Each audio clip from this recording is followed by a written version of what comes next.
Praise the lord. Welcome to journey with Jesus. ప్రియులారా, ఈ వీడియోలో మనము నల్లని వారి యొక్క ఆవిర్భావం ఎలా జరిగింది, ముఖ్యంగా ఆఫ్రికన్స్ అలాగే ఆ కాంటినెంట్లో నివసించే ప్రజలు వారి యొక్క మూలాలేంటి, బైబిల్ ప్రకారంగా వారు ఎక్కడి నుంచి వచ్చారు అన్న విషయాలను మన ఈ వీడియోలో తెలుసుకునే ప్రయత్నం చేద్దాం. దానికంటే ముందుగా ఈ వీడియోని లైక్ చేయండి. Jesus Christ is coming very soon అని ఖచ్చితంగా కామెంట్ చేయండి. అలాగే మానక ఈ ఛానల్ను సబ్స్క్రైబ్ చేసుకోండి. అలాగే ఆరిజిన్ ఆఫ్ ఇండియా అని, అంటే మన ఇండియన్స్ ఎక్కడి నుంచి వచ్చారు అన్న విషయాన్ని కూడా ఒక వీడియో రూపంలో తెలియజేయడం జరిగింది. అయితే ఆ వీడియో ఎవరన్నా చూడనట్లయితే దాన్ని ఐకార్డ్స్లోను అలాగే ఎండ్ టైటిల్స్లో ఇచ్చే ప్రయత్నం చేస్తాం. వీలైతే లింక్ని డిస్క్రిప్షన్లో కూడా ఇచ్చే ప్రయత్నం చేస్తాం. దానిని కూడా మీరు చూసే ప్రయత్నం చేయండి. అయితే ప్రియులారా, ఇక మనము విషయంలోనికి వెళ్తే కనుక ఈ భూ ప్రపంచంలో ఇప్పుడున్న ప్రజలందరూ కూడా వారి యొక్క మూలాన్ని కనుక మనం అన్వేషిస్తే ఆ మూలము ఎక్కడి నుంచి మొదలవుతుందంటే నోవాహు, అలాగే నోవాహు కుమారులైన హాము, షేము, యాపెతుల యొద్ద నుండి ఆ మూలము మొదలవుతుంది. ఏ జాతి వారైనా, ఏ కులం వారైనా, ఏ మతం వారైనా వారి యొక్క ఆరంభము అక్కడే. మనందరికీ బాగా తెలుసు, మొట్టమొదటి దేవుడు ఆదాము హవ్వను సృష్టించడం జరిగింది. వారి ద్వారా ప్రజలు భూమి అంతటా విస్తరించడం ప్రారంభించారు. తర్వాత వారి అవిధేయత కారణంగా దేవుడు జలప్రళయాన్ని ఈ భూమి మీదకు తీసుకొని వచ్చి మరి నోవాహు కుటుంబాన్ని తప్ప మిగతా వారందరినీ కూడా నాశనము చేయటం జరిగింది.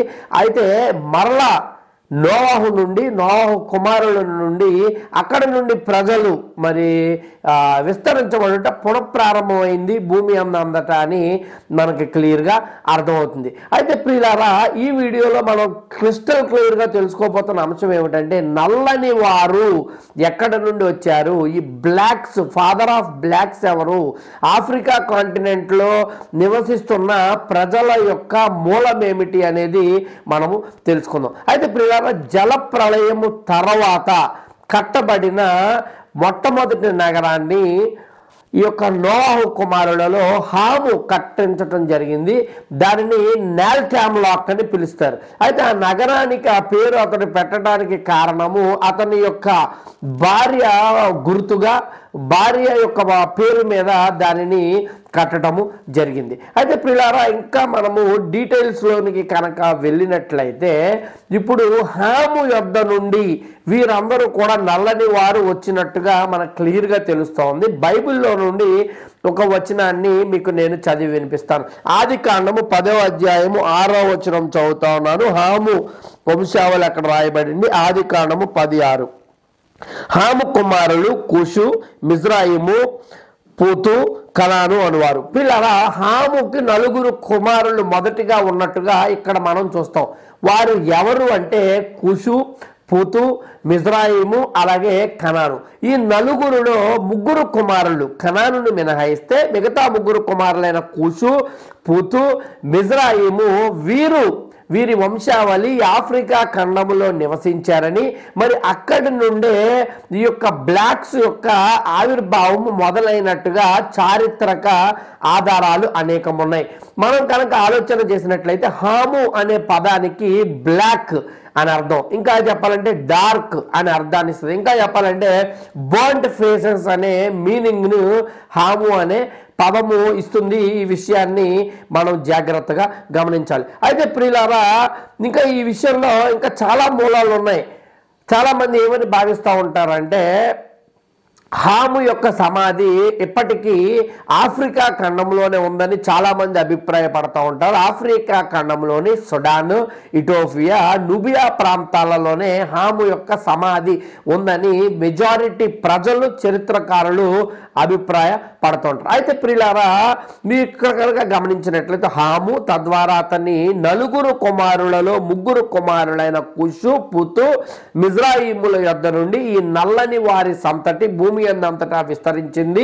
ఆఫ్రికా కేంద్రముగా అని మనకి ఇక్కడ తెలుస్తుంది.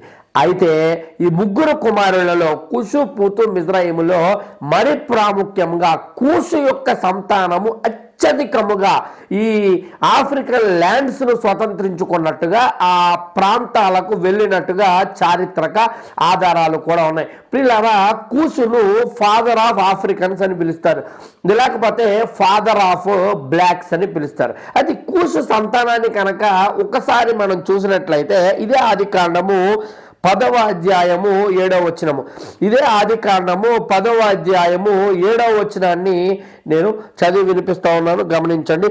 కూసు కుమారులు శబ, హవీలా, సబ్త, రయమ, సప్తక అనువారు. ప్రియులారా, ఇక్కడ కూసుకి మొదటిగా ఉన్న 7 కుమారుల గురించి ఇక్కడ వివరము తెలపబడింది. క్షమించండి, 5 కుమారుల గురించి ఇక్కడ వివరము తెలపబడింది. అయితే కూసు కుమారులైన 5 మన యొక్క ఆఫ్రికా కాంటినెంట్కి వలస వెళ్ళినట్టుగా ఆఫ్రికా కాంటినెంట్లోని అనేక దేశాల వైపు, ప్రాంతాల వైపు, చెప్పాలంటే నైరోబి, ఉగాండా, కీన్యా, ఆఫ్రికా, ఇథోపియా, ఈ ప్రాంతాలంతటా కూడా వారు విస్తరించినట్టుగా చారిత్రక ఆధారాలు మనకి క్లియర్గా తెలియజేస్తూ ఉన్నాయి. అయితే కూసును గ్రీకు భాషలో అయితేనేంటి, హిబ్రీ భాషలో అయితేనేంటి ఇథోపియా అని పిలుస్తారు.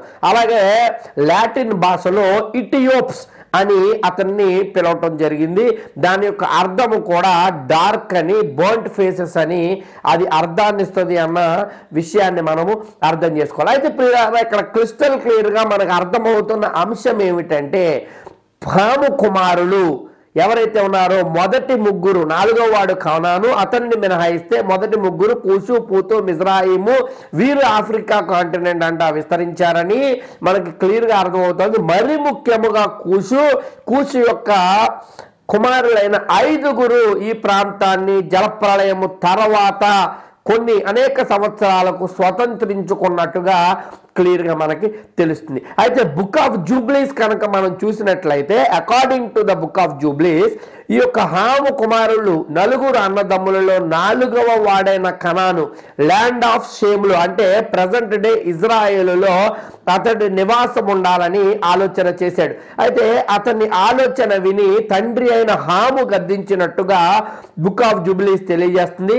అలాగే మిగతా అన్నదమ్ములైన కూషు, పూతు, మిజ్రాయిములు కూడా అతన్ని ఆఫ్రికా వైపుగా వెళ్ళమన్నట్టుగా, ఇతర భూభాగాలను స్వతంత్రించుకోమని, ఆ land of shame present Israel ప్రాంతంలో నివసించవద్దని వారు గద్దించినట్టుగా క్లియర్గా బుక్ ఆఫ్ జూబ్లీస్ తెలియజేస్తుంది. అయితే హాము అతని యొక్క అన్నదమ్ములు కూషు, పూతు, మిజ్రాయిం ఎవరైతే ఉన్నారో వారి యొక్క ఆలోచనలు అయితేనేంటి, సూచనలు అయితేనేంటి, పెడచెవిని పెట్టి కనాను అదే ప్రాంతంలో నివసించాడని బుక్ ఆఫ్ జూబ్లీస్ క్లియర్గా తెలియజేస్తుంది. అయితే ప్రియులారా, ఈ ఆధారాలన్నిటితోని చారిత్రక విషయాలను మనము మిళితము చేసి గమనించుతున్నట్టయితే తేలుతున్న ఫలితార్థం ఏమిటంటే, ఎవరు ఈ నల్లని వారు, వీరి యొక్క మూలం ఏమిటి అని కనుక మనం ఆలోచన చేసినట్టే హాము నుండి వీరందరూ వచ్చినట్టుగా, హాము యొక్క 4 కుమారులు కూషు, పూతు, మిజ్రాయిము, కనానును మినహాయించి కూషు, పూతు, మిజ్రాయిముల ద్వారా ఈ సంతతి ఏర్పడినట్టుగా క్లియర్గా తెలుస్తోంది. అందులో కూడా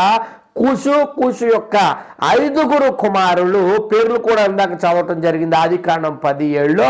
వీరు ఆఫ్రికా ఖండాన్ని, అక్కడున్న ప్రాంతాలన్నిటినీ కూడా జలప్రళయము తర్వాత అనేక సంవత్సరాలకు స్వతంత్రించుకున్నట్టుగా ఈ యొక్క చారిత్రక ఆధారాలు క్లియర్గా తెలుస్తున్నాయి. ఇప్పటికీ ఆఫ్రికా ఖండంలో అనేక మంది పండితులు, చరిత్రకారులు అభిప్రాయపడతారు కూషు యొక్క మూలాలు క్రిస్టల్ క్లియర్గా కనపడతాయి. కాబట్టి ఈ వీడియో ప్రియులారా మీకు నచ్చిందని నేను నమ్ముతా ఉన్నాను. అయితే ఈ బ్లాక్స్ ఎక్కడి నుంచి ఆవిర్భవించారని మీకు తెలియపరచడానికి ఈ వీడియో చేశాను. ఇంకా భవిష్యత్తులో అనేకమైన జినాలజీస్ గురించి, ఈ యొక్క మూలాల గురించి ఈ ఛానల్లో మీరు వీడియోస్ చూస్తారు. అలాగే ఆరిజిన్ ఆఫ్ ఇండియన్స్ ఎక్కడి నుంచి వచ్చారు అనేది బైబిలికల్ ప్రకారంగా వీడియో చేయడం జరిగింది. దాన్ని ఎండ్ టైటిల్స్లో పెట్టే ప్రయత్నం చేస్తాను, అలాగే డిస్క్రిప్షన్లో లింక్ పెడతాం, ఖచ్చితంగా చూడండి. ఈ వీడియో మీకు నచ్చిందని నేను నమ్ముతాను. లైక్ చేయండి, షేర్ చేయండి, మీ సూచనలు కామెంట్స్ రూపంలో చెప్పే ప్రయత్నం చేయండి. మానకాయ పరిచర్య కోసం ప్రార్థించండి. యేసయ్య మన దేశమును దీవించునుగాక. ఆమేన్.